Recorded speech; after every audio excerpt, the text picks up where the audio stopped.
6 horas! E a gente já começa aqui com a pergunta do nosso convidado para esta bancada. Nós estamos juntos aqui pela 88 FM. Você aqui, né? Furou já, viu? Já adivinharam pela voz aí quem é o nosso convidado. Eu vou fazer a abertura, dizer, né, que a gente está por aqui na 88 FM para você sintonizar com a gente, porque a partir de agora a gente tem um compromisso com você e com a informação, porque o Tamo Junto é análise sem fake news das notícias mais importantes do seu dia. E hoje é sextou, Daniel Menezes. Tamo junto. Tamo junto, vamos que vamos. Eu soube que Silvério vai entrar do banheiro lá de São Paulo. Silvério vai entrar do banheiro. Tá com problema... Tá, difícil aí de... É questão de acústica. Você ia dizer o quê, Daniel Menezes? Você ia dizer alguma coisa que parou assim, ele pensou uma... Eu me contive, né? Você se conteve, você não tá foi? ouvindo aí que imagine. Tamo junto, professor Fabiano André Mendonça. Salve todo mundo, que maravilha, muito bom estar aqui. Vocês estão sempre com muita alegria por aqui, né? Demais. Agora eu quero saber o seguinte, Guilherme Filipe já dando boa noite aqui pro piloto do nosso Tamo Junto, ele que controla nossa nave. Guilherme Filipe, cadê a raposinha? Boa noite. Rapaz, não sei dizer não, mas já eu acho que ele aparece por aí. Ah, já. Tá bom. Mandou o link pra ele? Mandei, já tô esperando a resposta dele. Pronto, raposinha, mesmo com dor de barriga, vai entrar pelo Meet, senador Jean Paul Prats. Eu vou chamar de senador, porque o senhor foi senador, né? É um título que não se perde. Não se perde, né? Temos hoje a honra de ter a presença do senhor aqui como convidado para uma entrevista. Seja bem-vindo mais uma vez ao Tamo Junto. Obrigado, Danis. Danis, é. E professor Fabiano, Guilherme, Raposinho, onde quer que você esteja. Chega já ele por aqui. Corre aí. Corre, raposinha. Só você vai perder a entrevista com o senador Jean Paul Prats, viu? E, obviamente, né, que já com a presença do senador aqui na bancada, vamos começar o nosso bate-papo, né? A gente vai abrir esse primeiro bloco aqui do Tamo Junto hoje com a entrevista com Jean Paul Prats e a gente já tem que começar essa entrevista perguntando a pergunta que todo mundo quer fazer e que é a resposta de milhão. Quem vai ser o senador? Jean Paul Prats ou Rafael Mota? Ixi, essa é a pergunta de 1 milhão? É a pergunta de 1 milhão nesse momento. Para os analistas políticos, não tem viu? Preço. Não tem preço? Olha aí, tá vendo? Então tá mais alto ainda do que eu coloquei aqui. A gente, você viu, quem acompanhou e quem não acompanhou, eu vou descrever agora a situação como ela é, né? Certo. Eu vim para o PDT, dia 12 de dezembro do ano passado, fui lançado pelo partido como pré-candidato ao Senado. E agora, nesse processo que é natural da política, e todos já conhecem um pouco essa correria final de compor as nominatas, onde os políticos precisam se desvincular para se vincular em outras legendas, escolher suas legendas definitivamente, inclusive. Então, para quem é menos proficiente nisso, é como se você escolhesse a escuderia que você vai correr, né? O carrinho que você vai correr na Fórmula 1 lá e tal. E aí há uma movimentação normal dos políticos para formar as nominatas dos partidos. E ao haver essa movimentação, nós detectamos aí duas ou três pessoas da política com capital de voto, né, eleitoral grande, que a gente vinha trabalhando e conversando. 2 não deram certo, uma deu certo, foi o Rafael, e uma vez chegando ao partido, ele então pleiteou, né, ou colocou uma intenção, que eu acho que é razoável. Foi uma condição direita. ou Não Não condição. Ele foi disse, uma olha, condição. eu gostaria talvez até de a gente organizar aqui de forma que eu pudesse eventualmente participar como candidato ao Senado. Certo. Nós dissemos, olha, já temos um pré-candidato, mas, enfim, nós queremos é que o time, né, a escuderia, tenha a melhor performance. Então, democraticamente, colocamos para ele, ainda antes da filiação, diz, olha, que tal se fizermos, então, um processo objetivo, quase científico, mas para não ficar tão pesado assim, mas democrático com certeza, de escolha, como muitos partidos já fizeram no passado. Eu acho que a gente tem que resgatar algumas boas práticas, que primeiro o acolhimento democrático, sem exigir que ele seja alguma coisa dentro do partido, já dentro da nominata, sem fazer exigências à pessoa para vir, também da parte dele, vice-versa. E da nossa parte, a abertura, inclusive, né, uma abertura também democrática e acolhedora, de dizer, olha, não tem problema, venha, vamos fazer eu coloco meu nome também à disposição, nós fazemos a pesquisa. Quem performar melhor na pesquisa, obviamente, se caracterizará para o partido como quem está mais habilitado. E o partido, então, deliberará com base na pesquisa. Portanto, é um erro dizer a pesquisa definirá. Não, a pesquisa não define nada. Certo. A pesquisa não define Ela nada. vai claro que ela vai ajudar. suportar uma decisão, mas a decisão é do partido. Certo. E o partido, então, claro, vai seguir a pesquisa, obviamente, porque tem interesse em ter a melhor performance. E então definiria quem é o É titular. uma pesquisa interna. E o outro, em princípio, seria o suplente, porque eu também, Certo. nós dois nos colocamos, eu pelo menos me coloquei sempre para o Senado. Eu disse, Ok. não me interessa, não gostaria pessoalmente, individualmente, uma questão individual que também Mas se coloca nessas Rafael horas. se sair melhor na pesquisa, então você não aceita ser suplente dele? Não, ao isso? contrário, serei o suplente. Ah, Se você ele será, for se ele- o mais isso é um votado acordo na fechado. pesquisa, seria o suplente. Tá. E Se ele eu também tá for, concordando na exatamente, mesma a mesma coisa, vice-versa. Certo. Se eu for o candidato escolhido na pesquisa, tiver, enfim, um resultado melhor, ele viria comigo. E disso decorre depois uma discussão sobre como exercer esse mandato também, não necessariamente de forma coletiva, como já houve apresentações interessantes até do PSOL e outras Isso. de candidatura coletiva. Não Exato. é tanto assim, não é uma coisa tão difícil de se entender. Na época eu disputei a prefeitura contra um mandato coletivo desse Isso. e havia uma certa confusão. Muita gente até criticou um pouco isso, porque disse, pô, quem é que bota na hora do debate lá, da Bandeirante, por exemplo, quem é que vai? senta aqui? Eles queriam sentar cada um num bloco e tal, na confusão. Então isso está muito avançado para a nossa compreensão ainda. Então a gente está um passo atrás ainda, que seria o seguinte, olha, vamos acordar bandeiras, processos, ideias para mandato, como exercer o mandato, eventualmente discutir uma repartição de como fazer durante 8 anos até a própria execução do mandato, agora de forma aberta, transparente, né, falando para as pessoas sobre isso. Mas isso vai ocorrer depois que a pesquisa indicar quem é o titular, quem é o suplente. Mas já está desse acordo no sentido de se mover em direção a uma candidatura conjunta, um mandato, como a gente chamou, um mandato conjunto, um mandato compartilhado, não uma candidatura coletiva. Vocês têm, eu ia perguntar se tem uma data limite para essa pesquisa ser realizada. Vocês já chegaram a essa conclusão? Claro. Não, a data limite é a seguinte, nós precisamos o mais rápido possível. Para então, ontem. o Partido Democrata Trabalhista tem um instituto que já trabalha nacionalmente, chamou o Instituto GEP, que tem um contrato lá, guarda-chuva lá com o Carlos Lupe, com o presidente. Ele disse, olha, rapidamente eles entram em campo e vão fazer essa pesquisa semana que vem. Semana que vem, então Significa teremos que aí... final da semana Pra semana seguinte, a semana que vem, a gente deve ter o resultado da pesquisa, trazer a instância partidária, tanto estadual quanto nacional, e então deliberar de novo Vai ter pela que segunda publicar vez quem vai ser. ou vai ser interna? Não necessariamente para publicar, porque para publicar, você sabe melhor do que nós todos, que a uma gente teria legislação. uns critérios, e a ideia é aferir exatamente quem dos dois tem mais, a pergunta é mais ou menos nesse sentido, quem desses dois, Jean Paul Prats ou Rafael Mota, tem mais condições, ou está em melhores condições para não nem a disputar, para exercer o mandato de senador pelo Rio Grande do Norte, pelo Partido Democrata Trabalhista. Então, o respondente ali, ele não tem nem a opção, é Rogério Maia, sei lá quem foi, não. Desses fechado. dois aqui, É fechado. quem é o que você acha que... Um vai ser se você tivesse só senador, essas outro vai duas ser opções. suplente. Agora, É isso que Agora, vai claro, a acontecer. pesquisa provavelmente o partido vai inserir outros itens que vai colocar ali para aferir também receptividade e rejeição de algumas pessoas, perfil de candidato desejável, coisas assim, para a gente poder ajudar na estratégia, o que também é comum partidos fazerem. Então a gente vai aproveitar a ida a campo para fazer uma pesquisa um pouco mais geral. Isso é interessante porque até distou um pouco da prática, da política tradicional, de você ter imposições, né? Fica parecendo Isso. até que é mais forte quem chega e diz que você, não, aí é uma questão de valorizar, né? Vamos dizer assim, o sentido da política mesmo, na sua melhor expressão. Exato. Mas a primeira pergunta que eu quero fazer é essa questão, né, com relação a quando seria a pesquisa, porque senão queimaria muito tempo nesse Isso. período de pré-campanha. que é Não, essa importante. foi inclusive uma condição dos dois, né? Olha, não vamos nos perder aqui num debate interno, grandioso demais, porque senão a gente perde tempo de campanha. A chapa está esperando a gente também, né? Quer dizer, Samanda, Cadu, as pessoas que estão indo conosco juntos, né? Ou melhor, nós estamos junto com eles, também estão esperando essa decisão, né? De qualquer forma, nós estamos juntos por aí, porque nós estamos pré-candidatos pelo PDT. Vocês acreditam que haveria bem essa transferência de voto de quem não sair como senador, como, digamos assim, o cabeça de chapa, de certa maneira? Haveria transferência dos votos do outro também? Isso vai Como depender vocês- justamente dessa segunda parte. Essa primeira parte só funciona como quesito de decisão e estrategicamente como uma forma, né, de nova, diferente, ou pelo menos eficiente, no nosso entender, de conquistar o mandato, se houver a segunda parte. Qual é a segunda parte? É dizer para as pessoas que os dois estão juntos, que os dois farão um mandato conjuntamente, que os dois, um ajudará o outro, que não vai ser uma conveniência meramente eleitoral.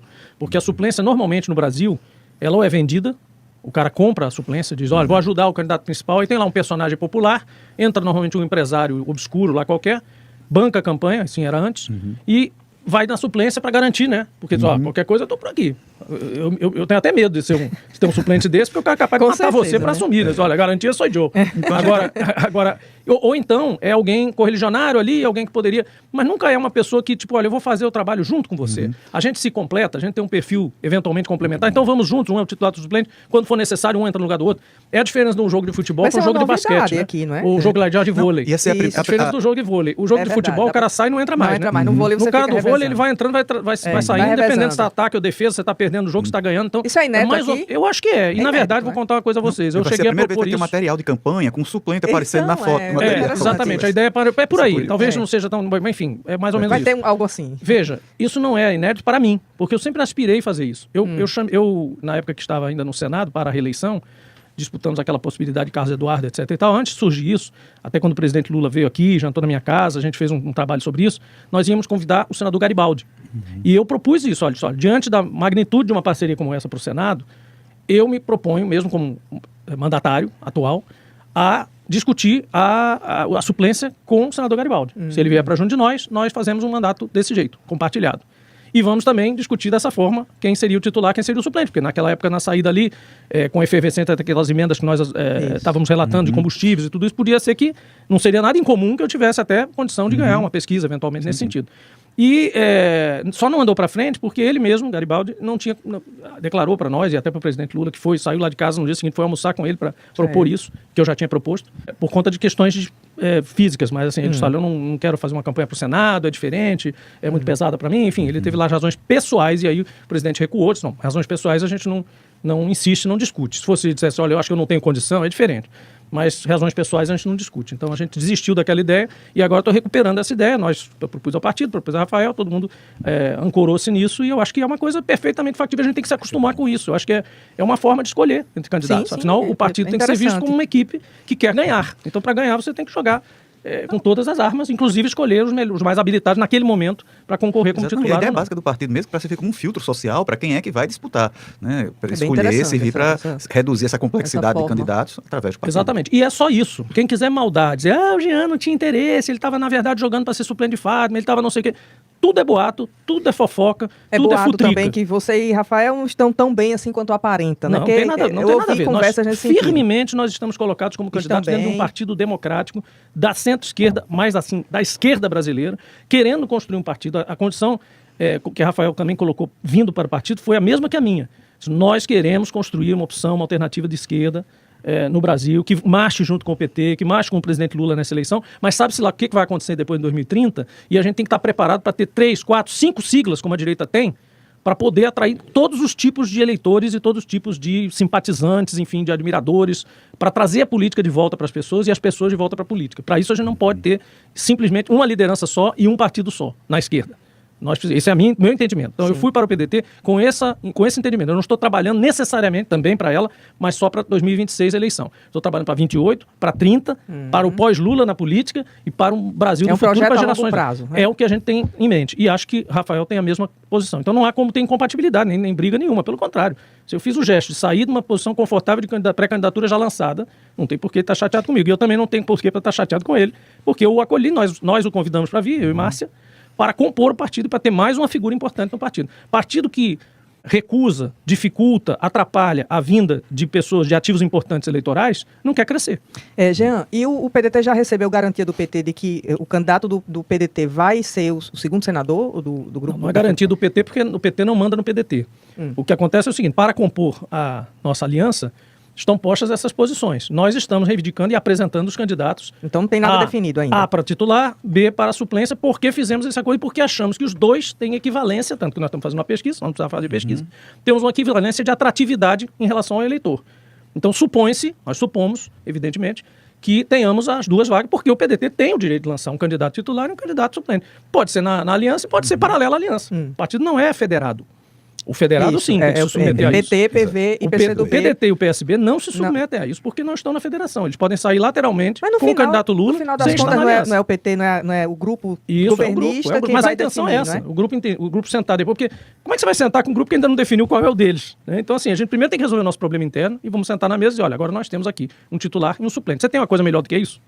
Não tem. Então, nós vamos colocar essas duas posições e as outras posições estão abertas. Tem uma suplência aberta. Isso. Uma primeira e uma segunda suplência aberta. Tem uma outra segunda suplência aberta. E tem a vice-governadoria aberta. E a vice? PDT não tem interesse? Absolutamente. Nós reivindicando desde o início, nós estamos falando em Senado por causa da minha figura. Certo. Agora, Rafael se coloca também em cima do mesmo posto. Então, não tem por onde brigar aí. O Senado é a mira do PDT. Exatamente. Daniel. E o Senado com um mandato compartilhado, eventualmente, com o suplente. Então, ocupa as duas posições são essenciais. E na sua opinião, senador, Rafael Mota seria um nome do campo, vamos dizer assim, progressista, porque em 2024 ele fez muitas críticas a Natália Bonavides, por exemplo, e ele foi secretário de Álvaro Dias, né? Há alguma incompatibilidade nesse sentido? Olha, esse é um processo que, evidentemente, terá que ser perguntado a ele, muito mais do que a mim, né? Eu estou acolhendo uma pessoa que eu conheço de mandato federal e que, inclusive, conversei quando queria ou pretendia disputar a reeleição para o Senado e que me disse que toparia estar comigo. Quer dizer, esse projeto que a gente tem agora é um projeto que chegou a ser cogitado antes da vinda de Carlos Eduardo para o processo. Então, eu já tinha conversado em Brasília com o Rafael estava ali, e a gente, eu diria até, ouso dizer, e eu acho que ele confirmaria isso, disse isso ontem numa outra rádio, que Rafael não saía candidato ao Senado se eu tivesse saído candidato titular naquela eleição. Porque, enfim, porque fui substituído por Carlos Eduardo, ele então resolveu sair. Porque nós já tínhamos ali uma conversa para sair juntos. Na época ele deputado federal e eu senador em exercício. Portanto, é por isso que a gente não se sente nenhum maior que o outro, entendeu? Não é um... porque ele tem um recall de 300 mil votos, mas teve os votos do não Carlos Eduardo. A gente não sabe até onde é o voto e tal de uma coisa ou de outra.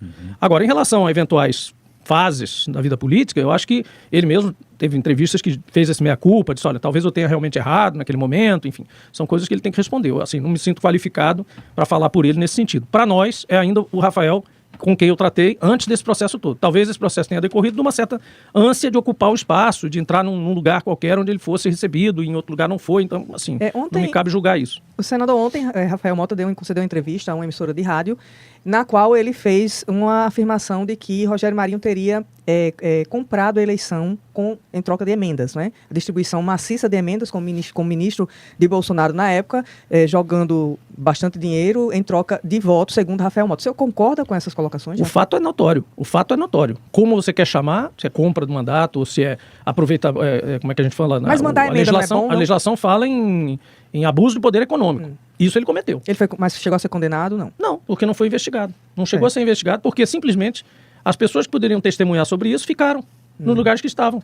A gente saiu de Bolsonaro para Lula e por alguma razão qualquer de apoio de Centrão, sabe-se lá cor, essas forças ocultas aí, os caras ficaram lá. Os bolsonaristas isso era Codevasf, não era? Isso. Pois é, quem ficou na Codevasf? Veja aí depois no Google, o cara era o presidente. Ficou o presidente, ficou mais 2 anos, mais 3 anos. O sujeito continuou lá. Desculpa a expressão, é a mesma galera. É a mesma galera. O juiz do processo notificou esse pessoal para entregar, dizer, olha, mostra aí o que vocês fizeram, em que cidade, qual foi o critério. O cara deu de ombros, nunca respondeu à justiça. Como é que o senhor avalia essa Nunca respondeu à justiça e acompanhou. E aí o que aconteceu? O processo feneceu, de alguma forma, como aqui no Brasil, volta e meia acontece. Carlos Eduardo até tentou no TRE, mas faltou elemento. Carlos Eduardo eu acompanhei esse processo, porque ele contestou o processo, inclusive, claro, porque ele era interessado, ele era o segundo colocado, e ele perdeu para ele. Isso. Então ele foi atrás. Eric Pereira, tal, o pessoal notificaram, falaram com Deus e o mundo. Simplesmente o cara estava lá, ficou. Não só ficou, como deu de ombros nessa história, deixou passar. E, notoriamente, a gente lembrava na eleição, quando fez campanha, eu fiz campanha, Carlos Eduardo, com Fátima, com tudo, e a gente via não só aquele asfalto casca de ovo lá, colocado em cima enquadrou, né? Exatamente, que depois tentaram colocar em Fátima, que não é absolutamente verdade, que daquele casca de ovo é aquele da eleição de Rogério Marinho. Quem apadrinhou foi Stevenson, inclusive eu publiquei, ele está me processando por isso. Passou a fazer a mesma coisa também, achou legal o know-how. E os tratores, o tratoraço. Isso. Aquilo foi um tratoraço. Isso, teve o tratoraço. Porque o Rafael falou o seguinte, eu consegui uma emenda a duras penas, como deputado federal, para um trator, para um prefeito. Ia lá, porra, o prefeito, olha, um tratorzão. Aí o cara olhava e falava assim, trator, meu filho? O meu suplente, sou do suplente aqui, recebeu um trator de Rogério Marinho. Como é que o senhor avalia essa desigualdade na destinação de emendas, a quantidade de emendas? Não, fora os atos públicos. Você se lembra dos atos públicos? Verdadeiros atos públicos eram comícios. Sim. Aquilo foi documentado, está tudo filmado. Então, assim, não há dúvidas factuais de que houve abuso do poder econômico naquele momento. Não há dúvida. Me parece que depois da Lava Jato, quando você desmontou, a Lava Jato teve esse papel negativo de desmontar os órgãos de controle no país. Exato. O pessoal começou a avançar de uma forma inacreditável. Cara de pau mesmo. E o TRE não consegue acompanhar. Não consegue. A minha avaliação é essa. Não, eu tenho perguntado a sua avaliação, senador, com relação a essas emendas, não é? Tanto o orçamento, que foi sequestrado pelo Legislativo brasileiro, né? Um terço do orçamento. É uma coisa inacreditável. Quer dizer, o presidente da República está totalmente refém. Eu já estou até opinando aqui. A entrevista eu já dando a minha opinião, né? Opinar e jogar opina e joga pergunta. E joga para você, viu? Cerebral. E aí também essa questão de, por exemplo, a forma como isso influencia as eleições hoje em dia é uma coisa, assim, assustadora. Porque, por exemplo, quem é que vai competir com um deputado que tem mandato e tem emendas? Olha, eu tenho costumado dizer, Dani, que o cara que perdeu o mandato como deputado federal nessa eleição é muito ruim, muito incompetente. Então, tem que 50 milhões porque com 50 milhões, um senador com 80, 100, o cara é uma fada madrinha. Ele chega numa cidade e diz, senador, porque as cidades ainda não se acostumaram, tem um delay aí. Então o cara chega, ele vai pedir uma emenda de 200 mil para a saúde, ele fala, como é que é? Não, peraí, eu construo aqui um hospital para você, 1,5 milhão, bota ali uma unidade de saúde inteira. Isso. Porque fulano não faz, ciclano não faz, mas eu faço. Eu sou o Superman. Se na verdade é um dinheiro que ele tem, que outro teria também. Exatamente, qualquer outro faria isso. Qual é a diferença de um senador dedicar dinheiro? É uma fada madrinha, literalmente. Ele pega a varinha de condão, diz aqui eu dou, aqui eu não dou, aqui tem recurso, aqui não tem, eu decido onde é. E vira um negócio. Fora que ele não é cobrado nem pela obra, porque qualquer coisa que acontecer errado, ele vai culpar o prefeito ou o executor qualquer. Então é realmente uma fada madrinha, de fato. É uma fada madrinha mesmo, uma varinha de condão. Isso está completamente errado, isso extrapolou todos os limites do razoável. Claro que no início, ainda no tempo de Henrique Alves, que foi meio que o criador desse processo de emenda de orçamento, iniciou, né? havia um argumento que você até conseguia entender. Não, uma parte das emendas ter, Positiva, né? ter uma questão regional, que o deputado federal e o senador conhecem ali da região E dele. pouquinho, É justo que um pouquinho do dinheiro do orçamento... Poxa, Sim, a gente estava tudo falando, bem, né? quando eu estava no exercício ainda, não era ontem eu estava lá, 34 milhões e meio. Se você conseguisse, por articulações de bancada, de liderança, por exemplo, a liderança da comissão de orçamento dava direito a mais um tanto, tinha lá umas bonificações para você poder trabalhar em coisas difíceis, né? Comissão de orçamento é um saco cá para nós. Eu fui 3 anos para ela e aí consegui mais 20 ou 30 milhões de recursos. Então tem uns bônus lá para gente, mas que são justos e corretos, não tem problema nenhum. Mas você estava falando da ordem de grandeza de 34 milhões e meio. Agora você está falando de 80 e tantos, daqui a pouco vai a 100, com mais esses outros bônus, vai a 100 fácil. Você tem 100 milhões de reais por ano para colocar onde você quiser, sem vigilância, sem cobrança e sem responsabilidade por executar a obra. É o melhor lugar do mundo. Então, isso está fora do normal. Uma coisa é você dizer assim, tem 20, tem 30 por ano, tá, no orçamento anual, tudo bem, não faz tanta diferença, e de uma certa forma, eles não sabem nem o que era CREA. Bolsonaro era presidente. Os CREAs estavam sendo completamente sucateados, eles não sabem nem o que era CREA. Os caras bolsonaristas não sabiam nem o que era CREA. CREA é o quê? Negócio de agricultura, de arquiteto? Não, amigo. Negócio de assistência social. Alguma coisa que eles sabem. Aí, Fátima não tinha dinheiro para... Pergunta à secretária de assistência social aqui, a nossa... Como é o nome dela? Assistência social. Assistência Ei, Raposinha. Tamo junto, Raposinha. Enquanto o senador lembra. Fugiu o nome. Tamo junto, me fugiu o nome Super também. gente boa também. Lembra, Agora- esqueceu também, Exatamente. Raposinha. Mas já lembra. Conseguiu sair do banheiro?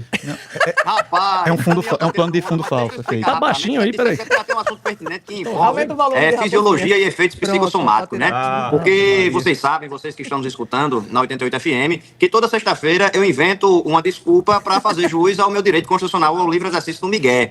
Só que talvez, em razão do Nossa, uma reflexo cagada condicionado dessa, do Roberto, por Pavlov, no início de 2020, Vazou. do século XX, aí Ganhou eu de você acabei nessa, viu, Raposinha, confundindo senador? o meu corpo e vindo aí com efeitos fisiológicos adversos com uma obradeira sem precedentes. Aí Mas não o tem palavrão como todo foi para comparecer. justificar que você foi cagar, né? Mas foi a níveis de intensidades nunca antes vistas, Você, entendeu? Aí por você isso eu não acho que vou viu a comparecer. engorda, né? E aí começou a fazer essa questão da produção de excremento, né? E a gente tá falando de um negócio sério. Enfim, vamos dar Vamos, continuidade. não, deixa eu só voltar aqui para Vamos, não deixar de ter o Professor corte que é Fabiano tá importante. assustado. Bolsonaro era o presidente, não sabia o que era os CREAS, e a gente teve que colocar, e aí justifica, por exemplo, a gente curou um problema que tinha ali conjuntural. O cara não sabia o que era isso, não passava dinheiro para assistência social nenhum. Nós fizemos 2 milhões de reais, foi a primeira vez que um parlamentar federal teve que destinar recurso do orçamento federal para a assistência social dos estados, para não ter os CREAs, o que a governadora não teria como manter. Então, assim, foi uma coisa completamente fora da curva, porque é uma obrigação. Sim, Né? claro, É do do sistema da assistência social. Mas como não chegava, não tinha, nós ali tapamos aquele buraco. Covid, mesma coisa. Eu fui parlamentar dos todos federais, o que mais destinou recursos para o Covid. Boa parte disso acaba virando, não é notícia, né? Porque depois que você faz o balanço do mandato, você fica com aquele monte de emenda É para porque saúde. depois o senador que Stinson foi tem pra- a outra referência. É, né? claro, é outra coisa. Outra Ele já está referência vivendo a de- bonança, né? Botar o hospital e tal. Mas na época a gente torrou muito dinheiro em Covid e foi necessário. As cidades precisavam fazer barreira, lembra? Não Sim, tinha dinheiro para claro, fazer claro. barreira, para evitar barreiras Isso, sanitárias, isso. tudo, até hospitais Todo de campanha, dinheiro tudo tinha isso. que ir pra Então, isso, realmente. então enfim, e até aí vai lá, 34 milhões, 35, vamos botar hoje que fosse 50 milhões? Ok. E limitando. Então, é a mesma coisa que o dinheiro de gabinete, né? Que antigamente tinha negócio de cabide, não sei o que, acabou, né? Com tudo isso, falaram assim, olha, cada gabinete tem tanto para gastar, você gasta como você quiser, mas você tem que prestar contas. Isso. Se você quiser ter 5 assessores ganhando 50 mil, você usa. Se você quiser ter 50 assessores ganhando 10 mil reais, você também pode ter. Depende do estilo de quem quiser. Eu me lembro que o senador Isalci, que mora no Distrito Federal, não gastava nada com gasolina nem com passagem. Ele tinha, sei lá, 50 e tantos assessores. Era tudo espalhado pelo DF. Caramba. Você imagina um cara com 50 pessoas espalhadas no DF, que é desse tamanho. Então, ele tinha uma razão, ele tinha uma estratégia lá qualquer para exercer o mandato dele. O senador do DF é quase que um vereador, né? Mas, enfim. Então, nós não. A gente, por exemplo, brigava para passagem cair de preço, porque o preço das passagens é um absurdo. Zenaide, eu me lembro que ela até me ensinou isso, olha, compra tudo antecipado e depois vai mudando, porque se você não comprar antecipado, você compra logo pro ano todo. Toda segunda e toda sexta. E aí saía razoável. Mas se você fosse comprar ou mudar a passagem, você queimava metade. Caramba, então você não pode planejar caríssimo, muito. né? De qualquer forma, a verba de gabinete ficou consignada nisso. Então, para efeitos orçamentários, para o Estado brasileiro se programar, ele sabe hoje que custa tanto um senador e custa tanto um deputado. Isso já melhorou bastante. Você não pode sair desse barbante que tem ali, tem essa limitação. E senador As não tem- emendas tinham que ser a mesma coisa. Senador E não- também num claro, limite tem que ter um- razoável, não pode E chegar a um tem terço do paralelo, orçamento. né? Não tem paralelo no mundo. No mundo não existe. Com relação não ao existe, legislativo, não no modo existe. como ele vem funcionando A não no ser que Brasil. fosse um parlamentarismo. E mesmo no parlamentarismo tem uma limitação. Isso. E uma vez lá, dando tudo Silvério? certo lá. É, Pronto, ajeitou. Vá, professor. fechar Depois aqui. Silvério entra. Alguma proposta com relação a isso? Pretende lutar Como contra sendo- esse... como sendo- Eu acho que é preciso juntar grupos. Eu acho que não adianta o cara dizer, o Paladino lá vai prometer que sozinho vai mudar as coisas. Eu já estive lá, eu sei como é. Você tem que convencer pessoas, principalmente forças que não são exatamente as suas. Então não adianta eu querer convencer um senador do PT, um senador do PDT. Esses aí mais ou menos já professam isso, embora haja até exceções. Mas você tem que convencer o Marcos Rogério, você tem que convencer o Davi Alcolumbre, você tem que conversar... Gente, passou do ponto. Vamos tentar organizar isso aqui melhor?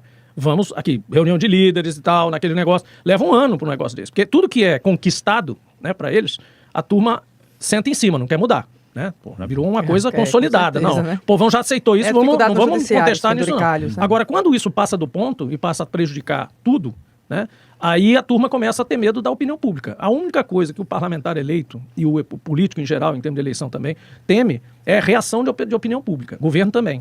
Né? Eles não temem, assim, como você viu aí, justiça, esse processo todo, tem até, né, enfim, tem um ou outro que acaba caindo na malha, né, mas, em geral, a opinião pública, quando se subleva, quando o cara vai para a cidadezinha, a turma começa a reclamar daquilo, e começa a ouvir aquela história muitas vezes, aí ele começa a voltar e dizer, olha, temos que dar um jeito. Nas reuniões fechadas em Brasília, a coisa vem, emerge o assunto, olha, tem uma coisa que está incomodando aqui.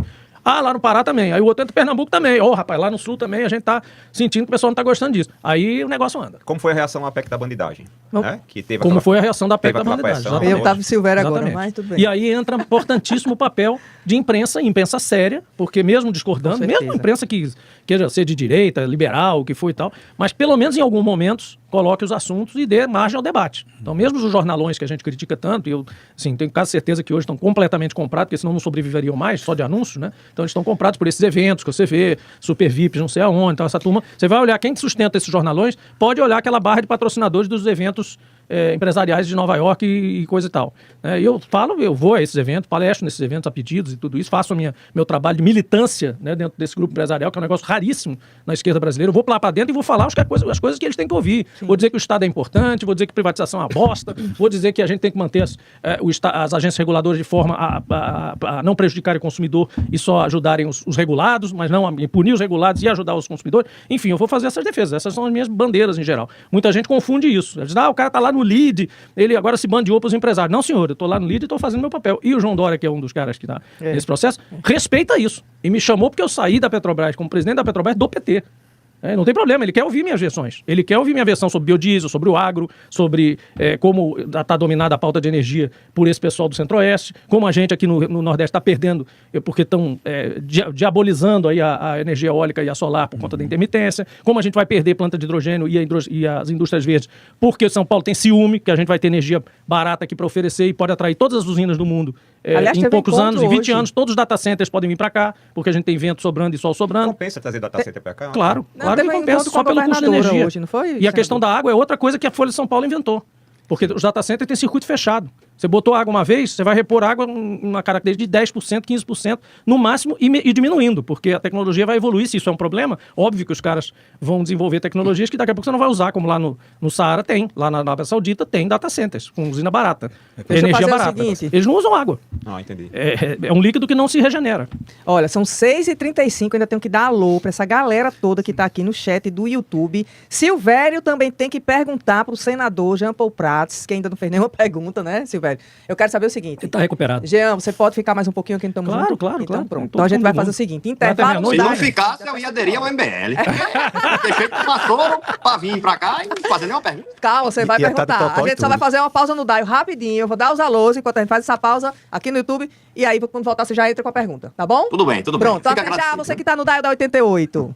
Quem está no YouTube, estamos ao vivo ainda. Deixa eu dar um alô pro pessoal por aqui, José. Estamos ao vivo ainda. Deixa eu dar um alô pro pessoal por aqui. José Valdeci tá perguntando o seguinte para a bancada do Tamo Junto. Me confirme aí se Rogério Marinho está na lista negra do Vorcaro ou é fake. Você ouviu falar nisso, Daniel? Não ouvi Também falar. não ouvi, Não, viu? justiça já feita, também não ouvi, não. Não. Pronto, então provavelmente Ouvi é outras fake news, pessoas, viu, minha outras gente? pessoas conhecidas de nós, mas essa não. Outras pessoas, Ainda né? não sei. Jovino Soares da Umbá Cachaçaria lá em Sagi, sempre presente aqui no Tamo Junto. E ele aqui perguntando, cadê o vice de Cadu, viu, Jean? Cadê Ou o a vice de vice, Cadu, hein? Ou a vice, né? que é que você acha? Você acha que tá mais para O ou para A? Eu acho que tá mais para A, É? mas eu acho que tá assim para se escolher, né? Não, porque eu acho que é legal, né? Você ter aí Com toda certeza. Já tem uma candidata a Senado, mulher, que substitui Fátima, vai chamar esse processo, mas enfim, Samanda está à altura disso, vai fazer uma belíssima campanha, provavelmente vai se eleger, assim, eu acho que tem condição de ir bem, mas, assim, seria legal ter uma vice-governadora, né? Acho que seria legal isso aí. Mas vamos ver, tem também essa coisa da cota, né? No caso da política, principalmente para a vaga majoritária, tem essa dificuldade, porque às vezes você não tem alguém apto ou querendo fazer isso. Por exemplo, Márcia Maia, no nosso partido, poderia ser uma opção se nós não tivéssemos a questão do Senado, ou, na verdade, se faltasse, né? Ela tem, obviamente, talento e prestígio político para isso, mas ela não quer. É questão pessoal, ela não quer. Ela não quer ser candidata. Exatamente. Então, ela já disse que não quer. tem Larissa Rosado, né? Larissa foi cotada também. Seria excelente se a Larissa pudesse topar. 6h38. Ó, eu tava dando os alôs aqui no chat do YouTube. Deixa eu só dar um alô aqui para Iris Maia, Fernando Cavalcante, Rodrigo de Luiz Antônio, Sena de Areia Branca, Ozanir também por aqui, Christian Matheus, Elmo Fernandes, boa noite, ao Tamo Junto especial ao senador, Christian Matheus, grande Jean também, Rita Aquino por aqui na escuta, Rafael Rocha, grande senador Jean, melhor presidente da Petrobras da história, olha aí, Jean, que elogio, hein? Henrique Vieira também por aqui, Bete Pimentinha, José Moisés, Henrique, eu já disse, Gran Galvão também por aqui, Andreilson de Castro, Celino Bezerra também por aqui, parabenizando Jean pelo cerco contra a privatização do Estado Nacional, que ele comenta por aqui. Olha o Childes aqui, viu? Childes está aqui. Você não estava pegando sinal? Tá por aqui, Lucas Barbalho também por aqui, 6h39, seguinte.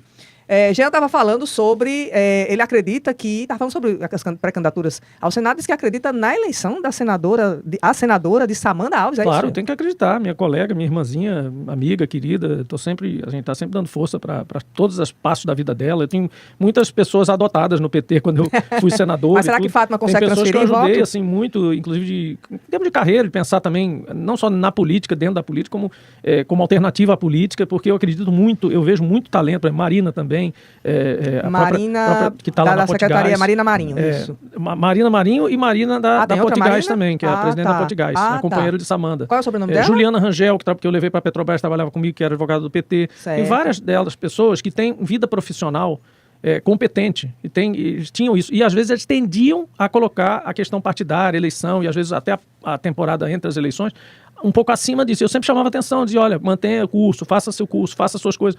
Vinham perguntar, às vezes, eu faço esse curso aqui, essa pós-graduação, esse negócio, ou não vai dar tempo, porque eu vou ter que atender. Cara, dê um jeito de fazer essa coisa, porque você depender só da política é ruim.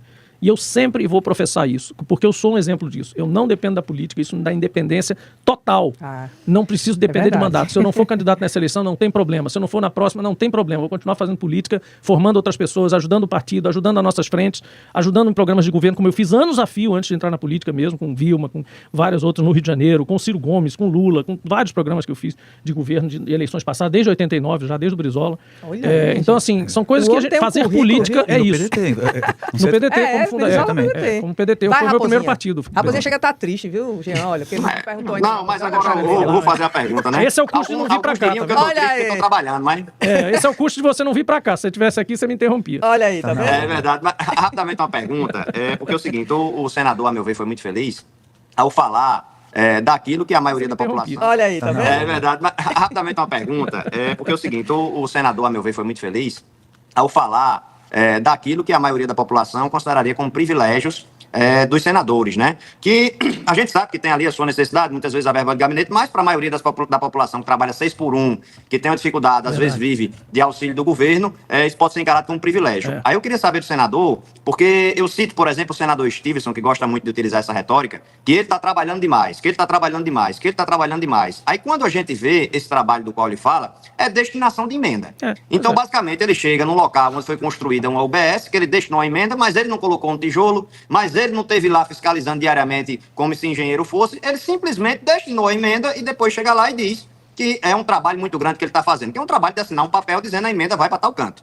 Aí eu queria saber do senador como explicar, por exemplo, que parlamentares, como é o caso de Steves, que dizem que trabalham muito por assinar um papel e destinar a emenda, não se posicionam de modo mais efetivo sobre o fim da jornada 6x1, E como o senhor apresentar para as pessoas também, pretende apresentar na sua campanha, o que de fato faz um senador? Porque parece que hoje os parlamentares se resumiram muito, até mesmo na sua publicidade, a ressaltar a destinação de emenda. É como se isso desse um salvo-conduto para não apresentar projeto, para não fazer discussão, para não pensar no Brasil. Como Jean Paul Prats pretende responder a essa atual conjuntura? Cara, você fez uma pergunta que uma vez eu tive que responder um assessor meu, dizia assim, cara, você fez um mandato de 4 anos, eu estava fazendo um mandato de 4 anos, não lembro a que altura aconteceu isso, e diziam assim, você fica falando só dos projetos de lei que você faz, que você está relatando, você não fala dessas emendas, desse negócio, você tem que ir para as cidades para falar desse dinheiro, porque isso aí e tal. Aí eu disse, bom, tudo bem, você tem uma certa razão, mas assim, vamos aqui colocar as coisas nos devidos lugares. O trabalho do legislador é legislar, é discutir, é parlamentar lá no Senado, lá no colégio de líderes. Por isso, não por outra razão, eu cheguei com 1 ano, menos de 1 ano, eu fui chamado para ser o líder da minoria. Minoria lá era Randolph, era Veneziano, era Jacques Wagner, era Humberto Costa, pessoas que eu só conhecia da televisão. Silvério está agora também em programas nacionais, está tendo a mesma sensação. Quando você chega ali, você encontra ali o Demore, o Eduardo Moreira, e está lá discutindo com eles e tal, você fala, cara, eu tô no meio desses caras. É verdade. Essa sensação, Silvério, foi a mesma que eu tive lá quando eu estava... Agora eu não só estou com esses caras, como no primeiro ano eu sou o líder deles. Eles esperam, Paulo Paim espera de mim alguma posição numa reunião semanal, toda segunda-feira à tarde ou na terça de manhã. Então, é um posto importante. Isso é parlamentar. E aí o que a gente fazia? O que consiste isso?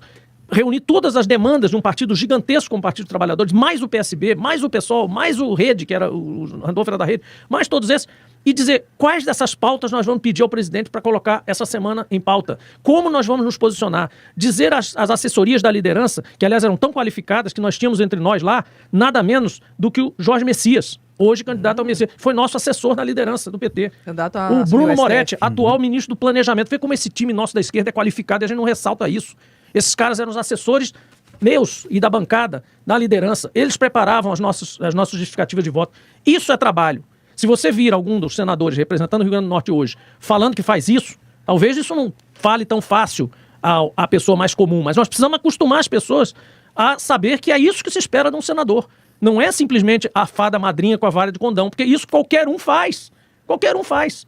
Então, quando você diz, eu estou trabalhando... Eu, por exemplo, eu tenho uma dificuldade enorme com o marketing da gente de chegar numa cidade como ontem, estava lá em Macharanguape, inaugurando uma areninha, e dizer assim, isto aqui é trabalho do mandato do senador Jean. Trabalho o quê, cara?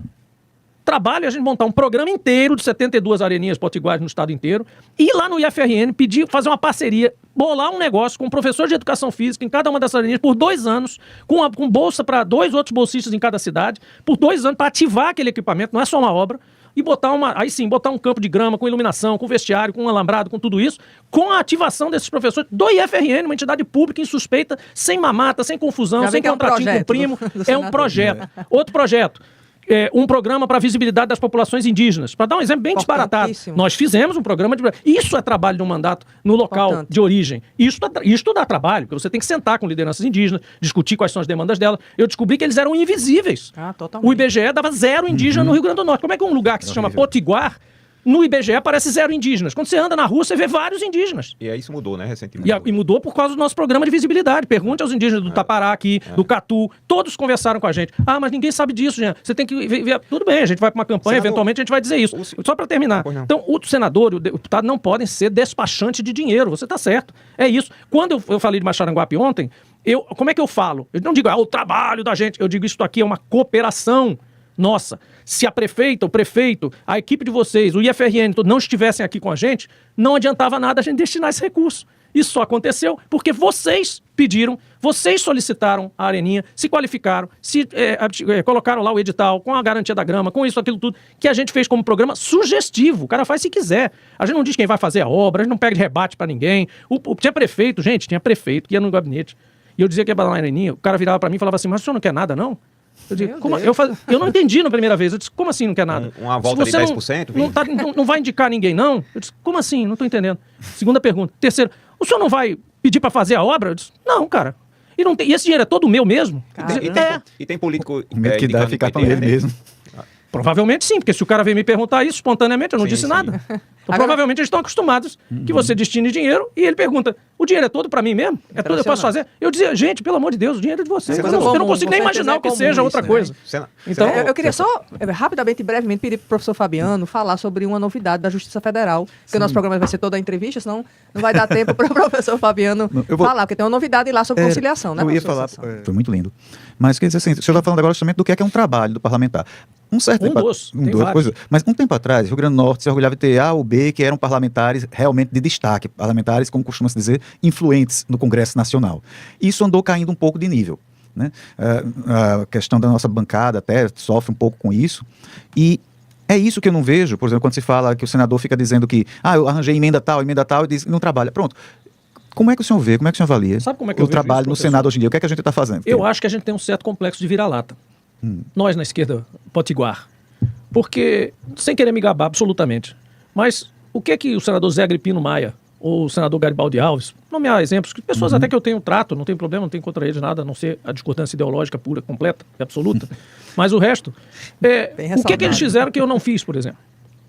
Porque eu fiz vários projetos importantíssimos, estruturantes, como o Marco Legal das Ferrovias Brasileiras, reconhecido nacionalmente.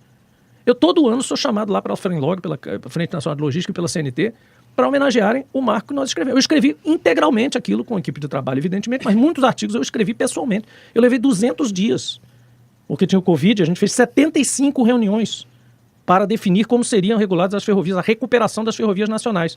O ministro Tarcísio Freitas passou o mandato inteiro tirando onda com isso, e ninguém do Rio Grande do Norte foi capaz, ou pelo menos pouquíssimas pessoas, de reconhecer esse trabalho. Nós fizemos um marco regulatório da energia offshore, uma nova fronteira que pode representar bilhões de investimentos, não só para o Rio Grande do Norte, para toda a margem equatorial brasileira e para o Rio de Janeiro e São Paulo. Também. Nós fomos líderes dessa minoria. Nós enfrentamos Bolsonaro quando ele quis privatizar os Correios. Quem engavetou a privatização dos Correios está aqui, ó, juntamente com o senador Otto Alencar. Quem sepultou a privatização da Casa da Moeda, o lugar que emite a nossa moeda, está aqui, pergunte às pessoas da Casa da Moeda. E quem saiu de lá para presidir a maior empresa do Hemisfério Sul?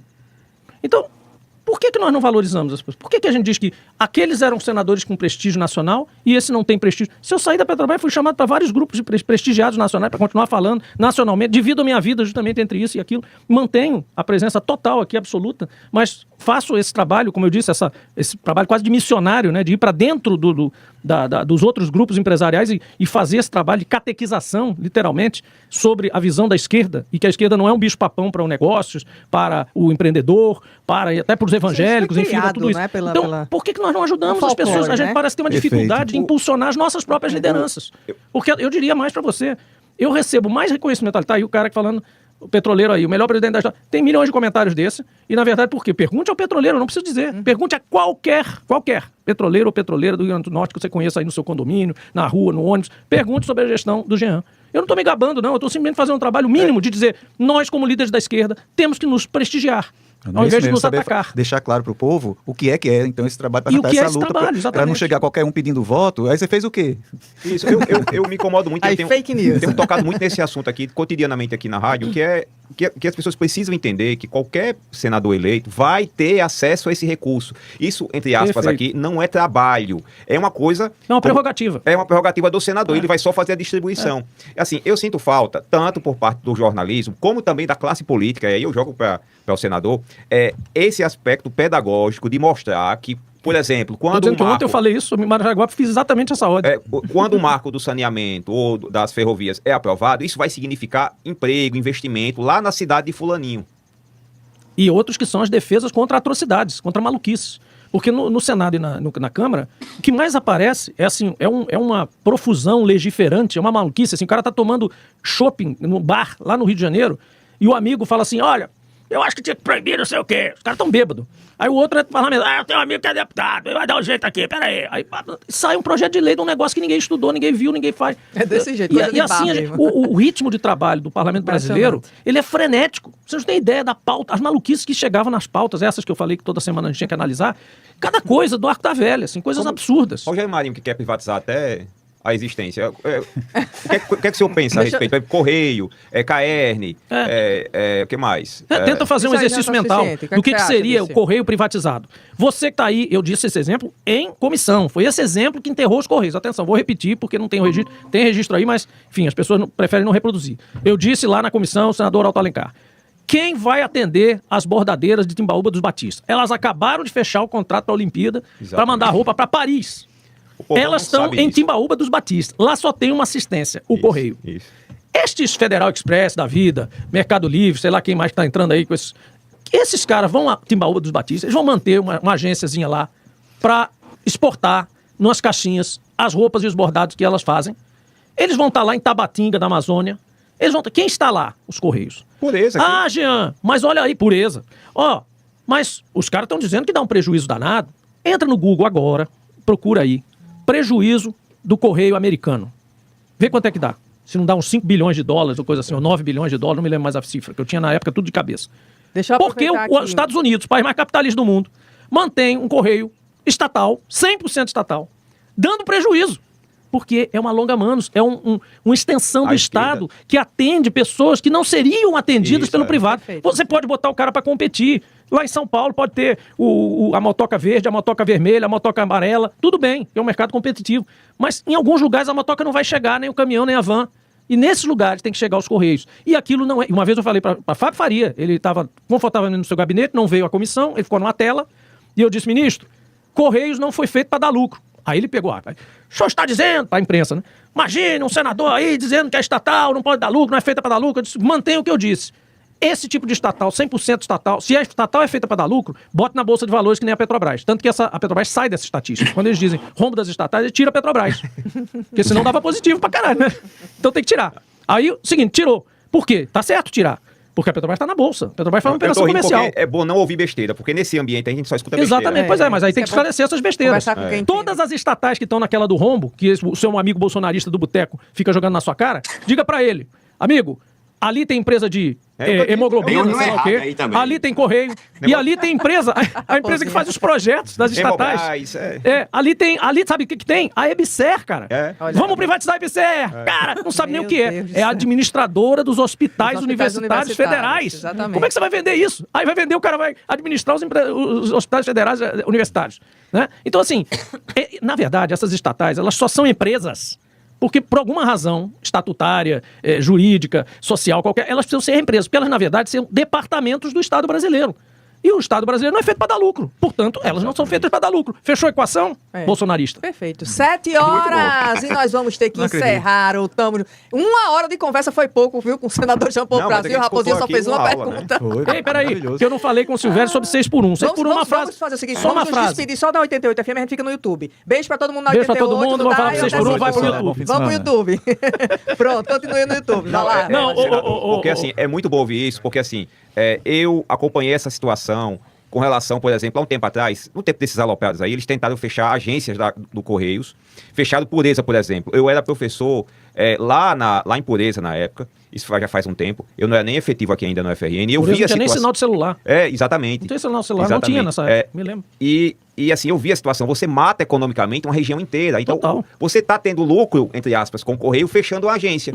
Mas você está matando a região, então é uma burrice. É um criador de desigualdade isso aí. Exatamente. Porque o negócio é feito para atender justamente quem não pode ser atendido pelo privado, aí você tira. exato. Não, É eu impressionante. fico agoniado quando o pessoal diz assim, não, porque o que tem que ser a lógica do setor privado. Eu digo, qual? O da padaria, que bota para trabalhar a esposa, os filhos, tudinho? Ou qual as empresas que quebram e pronto, fica por isso mesmo? Qual é a lógica que tem que ser? Isso é Não, outro tem mito, que é a maior bobagem que você ouve. Onde eu ouço isso? Almoço de tilintar de cristais, maravilhoso. Eu participo dessas coisas todas.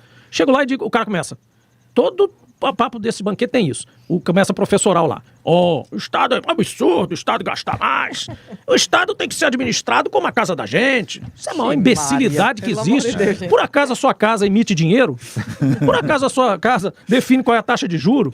A sua casa explora petróleo? A sua casa recebe royalties? Não dá nem pra discutir Não o dá nem negócio. Você pra para discutir, ali. Você não precisa dizer mais nada. Você diz, amigo, pelo amor de Deus, pare de dizer isso, que pega mal pra você.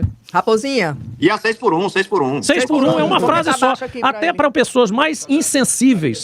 A pergunta para o outro lado, de novo, o bolsonarista do boteco, é assim, amigo, para que o ser humano criou tanta tecnologia, avançou tanto nas coisas, se é pra gente estar mais estressado e trabalhando mais. Cara, dá uma trégua. Pensa em você. Não pensa no... Você tá achando que você tá falando do metalúrgico do ABC e tá achando que tá ofendendo o Lula, sendo contra 6 por 1. Você tá se ofendendo. Que é você que tá trabalhando mais, é você que tá mais estressado, é você que tá com esse negócio aqui às 2h da manhã recebendo o WhatsApp do chefe. Você acha bonito isso? Se você acha legal, beleza. Agora, você tem direito a regimes diferentes, tudo bem, nós temos que ser criativos mesmo, isso é uma pauta que a esquerda deve ao país também, porque a gente tinha uma resistência muito enraizada, evidentemente, até pelas razões dos partidos todos trabalhistas, o Partido dos Trabalhadores, tanto o PDT quanto o PT, eu falo hoje pelo PDT, mas enfim, temos a mesma, diferentes décadas, né, mas o mesmo objetivo, né, Getúlio, depois Lula, que era assim, qualquer direito trabalhista tem que ser defendido a ferro e fogo. E eu não negocio, eu não venho para a mesa sequer para falar sobre aquilo, porque e tal. O advento da tecnologia, o advento das novas funções, dos novos empregos, novos trabalhos, do home office e tudo mais, ele nos força a ir para a mesa por uma circunstância nova, porque a gente precisa legislar sobre coisas que não existiam. Não é retirada de direito e não é rediscussão de nada. É claro que quando a direita faz isso, ela se aproveita da situação para avançar em cima de coisas que não são muito queridas. Inclusive, praticamente criminalizar a CLT. Agora, você chamar o cara de CLT é ofensa. Como é que a gente deixou isso acontecer? Onde que mundo é esse? Criou essa CLT, que era uma grande vantagem, a gente dizia Getúlio, a CLT, as conquistas trabalhistas, virou crime. O cara ser CLT. Ano passado eu fui pegar meu filho na escola. Só um acréscimo rapidinho. Você fala do senador para a gente encerrar. Diga. Depois você pergunta. Senador, concordo plenamente com o senhor, e é uma coisa que, inclusive, eu venho debatendo no meu blog acerca das estratégias linguísticas utilizadas pela extrema-direita para moldar o debate sobre direito do trabalho. Por exemplo, a partir do momento em que eles conseguem demonizar o termo CLT, já fica enviesado, porque aquele trabalhador já vê a CLT como algo ruim e acha que a alternativa à CLT é o processo de uberização, que aí ele não tem absolutamente direito nenhum e trabalha quase até exaustão. Pois é, uma reflexão, até uma sugestão. Mas como é que sugestão, senhor, só para encerrar rapidamente, uma sugestão do senhor trabalhar, que eu acho que também é interessante, faltam pessoas trazendo esse debate, como a inteligência artificial, ela aumentou a produtividade da humanidade, mas o lucro desse aumento de produtividade foi apenas para as empresas, porque os trabalhadores continuam trabalhando do mesmo jeito, às vezes perdem seus empregos e às vezes os que ficam trabalham até mais, em trabalhos que não são mais intelectuais, mas meramente operacionais, né? Sabe como é que eu chamo isso? É a Uber mais-valia. Porque o Uber é em cima do super, né? Tem o super e tem o Uber, entendi, né? entendi. Uber em alemão, né? Então, o alemão, isso aí é a Uber mais valia. Quer dizer, isso que eu comecei dizendo. A gente tem um ganho tecnológico, civilizatório, de conforto, de situação de qualidade de vida, etc e tal, mas ele é simplesmente usurpado do ponto de vista da parte financeira disso, né? Quer dizer, eu ganhei eficiência, eu consigo ter mais tempo para mim e tal, mas me pegam esse tempo também. Na linguagem marxista, não reduz. Tem um aumento da extração de mais-valia relativa, né? Você trabalha muito mais... Toda doutrina. Exatamente, é esse o conceito, exatamente esse conceito. 30, 40 mil. Meu sonho. Quinzena, meu sonho. Eu vou precisar fazer um concurso lá, porque não chega nem perto. Mas é absurdo, exatamente isso. É Uber mais valia, é super mais valia. Você ganhar como conforto ou como vantagem, digamos, do dia a dia, do seu trabalho, continua sendo usurpado. E o mundo, e outra coisa, o mundo tem que discutir 6 por 1 e tem que discutir diminuição de carga de trabalho de todo jeito. O mundo tem que fazer isso. Porque já tem enquanto países... tiver esse argumento que a gente vai ser menos competitivo que tal lugar, que outro tal lugar, poxa, dane-se, se o cara quer ter trabalho escravo, se o cara quer... São outras jurisdições, a gente não pode fazer nada pelo Togo, sei lá por que país que tenha isso. Alguém precisa botar a bola no chão, né? Tem que fazer pelo nosso. A gente tem que começar, né? Tem que começar de algum lugar. Professor Fabiano, vai sofrer competitividade, tudo bem, a gente enfrenta isso com outra coisa, energia barata. É só comentar dentro dessa linha e de uma preocupação que eu sei que o Silvério sempre tem, com relação a essa questão linguística, como ele falou. Eu estou lendo agora um livro da Nancy Fraser, O Capitalismo Canibal, e exatamente essa preocupação, eu acredito que o Daniel conhece. Conheço. Né? Essa preocupação com o que está sendo feito da nossa sociedade, porque você começa um processo de erosão num nível, digamos assim, num novo patamar, a Uber mais, né, começando no novo patamar, partindo exatamente de uma coisa, que aí já retorna para a Grécia, para tudo, que é o quê? A velha estratégia de você acomodar as pessoas, de você fazer as pessoas crerem que o mundo é daquele jeito mesmo, a regra é aquela mesma, então sempre teve isso, só que agora a gente está sofrendo um ataque maciço de retrocesso nesse aspecto. O nosso país conseguiu caminhar, é um país jovem, né, você não vai comparar, estava conversando com um francês dia desses, e a gente vendo que a cidade dele tem 2000 e poucos anos de existência, né? E o Brasil tem quanto? Não, olha, eu disse, a mais antiga aqui não vai ter 500, em verdade. Existe uma tese que o Brasil não foi descoberto há 500 anos, né? Que a gente já tinha sido descoberto pelos indígenas, os antepassados indígenas, né? A gente tem essa cidade, é verdade. A gente foi invadido pelos portugueses, holandeses, enfim. A gente tinha reinos bem definidos, né? Tudo muito bem estruturado, muito organizado. Destruído, né? Tem uma matança generalizada. Uma carta que foi localizada agora nos arquivos lá em Amsterdã, que eram as cartas dos indígenas potiguares, Olha aí. para os holandeses em holandês. Em holandês. Né, exatamente expondo e organizando os debates dos direitos isso. deles aqui na região, que eles estavam exigindo dos Caramba, holandeses. eu nunca vi essa Não, eles faziam negociações com holandeses, franceses, portugueses, tinha negociações mesmo. Pois é, então a gente não pode achar que o pessoal não sabia nada. Mas, bom, era justamente isso que eu falo, a gente precisa trabalhar essa questão na população, e é isso que eu acho lindo estar aqui no Tamo Junto, essa questão da conscientização, essa questão de fazer as pessoas entenderem que quando elas estão exauridas, não tem tempo para nada, e o mundo se acaba, e o desespero, por exemplo, passa a ser contratar uma pessoa para cuidar da casa, já não tendo dinheiro muitas vezes sequer para pagar essa pessoa, aí já coloca a pessoa para trabalhar com um valor irrisório, que já vai ter que dar um jeito de deixar o filho com outra pessoa para ir tomar conta da sua casa. Ou seja, isso estoura uma hora. Verdade. Né? E aí, eu só ia colocar essa preocupação com isso, é a preocupação que eu tenho no momento, né? E dizer, olha, pedir para o candidato, né? Já tem um pedido saindo aqui, não tamo junto, viu? Um pré-pedido. Pré-pedido pro pré-candidato. Pro pré-candidato. Não vai ser um saco de cimento, não, mas vai ser. Esse aí não dá, não. Não, é coisa boa. Pensa né, em nós, nessas propostas, nessa questão, a gente pensar estrategicamente com relação a como reverter essa situação da população. E aí eu vou aproveitar o gancho e voltar aqui um pouquinho pra gente, antes da gente encerrar, voltar pra política local, porque eu quero saber Deixa a eu só opinião. complementar uma coisinha Tá. rápida, porque a gente falou do direito trabalhista, da CLT, só para fechar mesmo a situação. É estratégico, e Silvério colocou bem, da direita, destruir, desconstruir, desvalorizar, desmerecer toda a estrutura trabalhista brasileira, toda. E eu tenho que falar isso com muito orgulho, por conta do meu partido e da herança que ele tem de Getúlio, Jango, Brizola, que são trabalhistas, né? Precede até a própria luta sindical, tudo isso estava lá colocado antes, desde os anos 50. Então, se a gente não tiver do nosso lado, na esquerda, propostas para essas novas funções, a gente vai perder esse debate, porque a gente vai ser rotulado de anti-empreendedorismo, de anti-liberdade, de anti-independência financeira, de gente que gosta de curral mantido por Bolsa Família, tal, etc. Então, está voltando esse discurso agora com aquela história de que ninguém quer trabalhar porque tem o Bolsa Família. Já ouviu isso? Está toda hora agora. Isso. O É uma fake news, o né? agro está plantando fake isso. news. Eu vou para o Centro-Oeste, volta e meia, fazer um encontro, palestra, e mesmo em Brasília você encontra muita gente assim, e as pessoas incorporaram esse discurso mesmo, no dia a dia uma mentira delas. que virou uma verdade para eles, Temos né? que desfazer isso. Agora nós temos que fazer isso também fazendo propostas para quem é Uber, para quem é iFood, para quem está nos ouvindo aí, ter um seguro, para ter algum tipo de previdência, para ter para o cara se sentir, não um empreendedor, né, que ele logo descobre que não é nada disso. Ele é um empregado, né, sem direitos.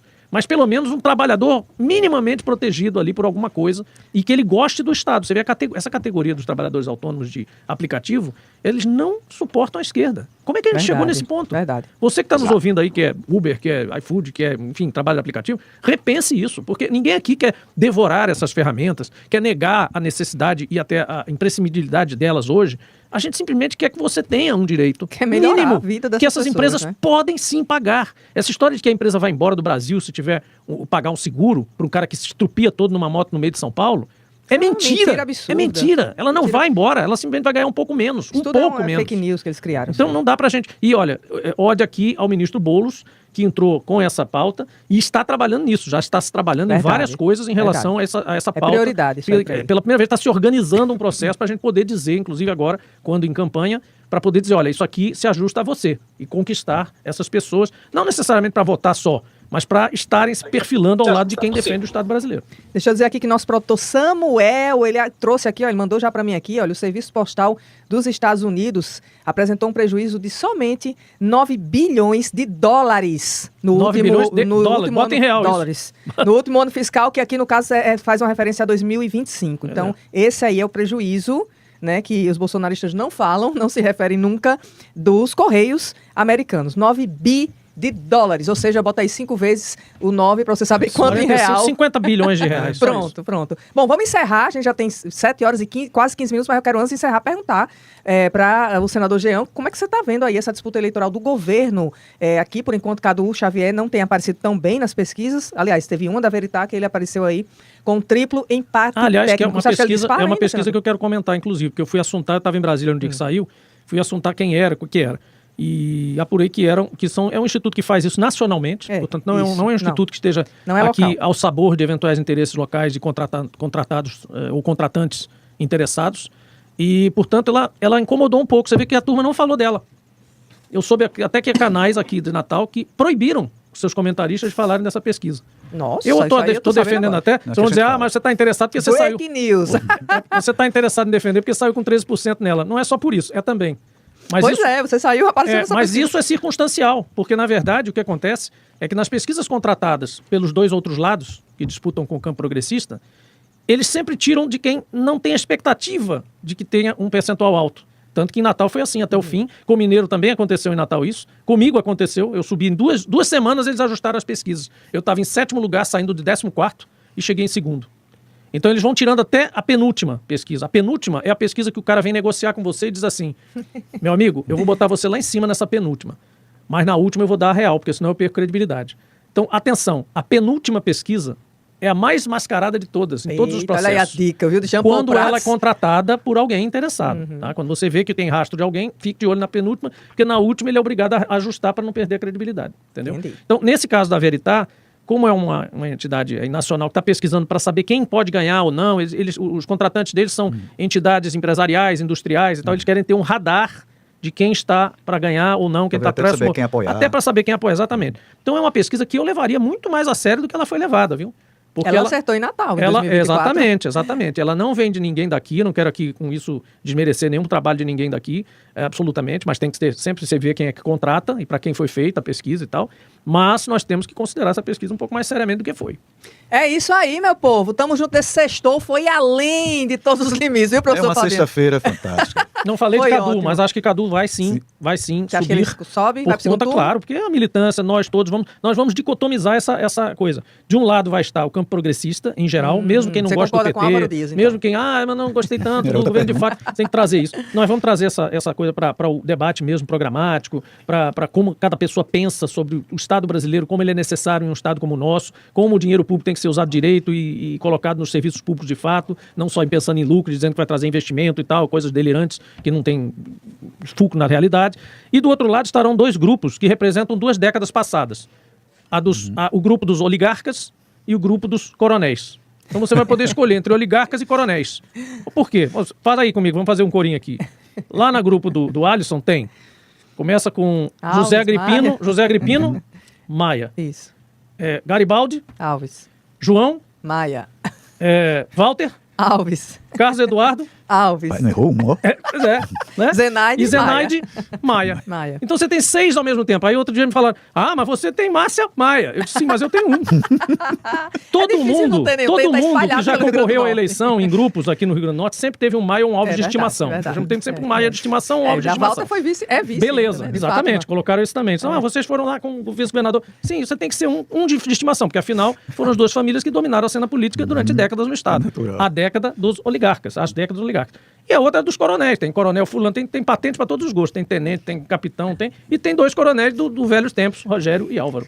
Típicos Álvaro é coronéis. coronelzão Tem mesmo. todo o estilo do coronel. Então, É isso aí, Jean Paul Prats. Muito obrigada, senador. Foi ótima entrevista, viu? Obrigado. E fica já o convite para retornar Pode o Tamo chamar que a gente Junto debate. o mais breve possível. Boa noite, meu povo. Boa noite, professor Boa noite, Fabiano. Boa noite, Até a Dani. próxima, viu? Bom fim de semana para todos vocês. Bom fim de Coisa semana. boa. Até já.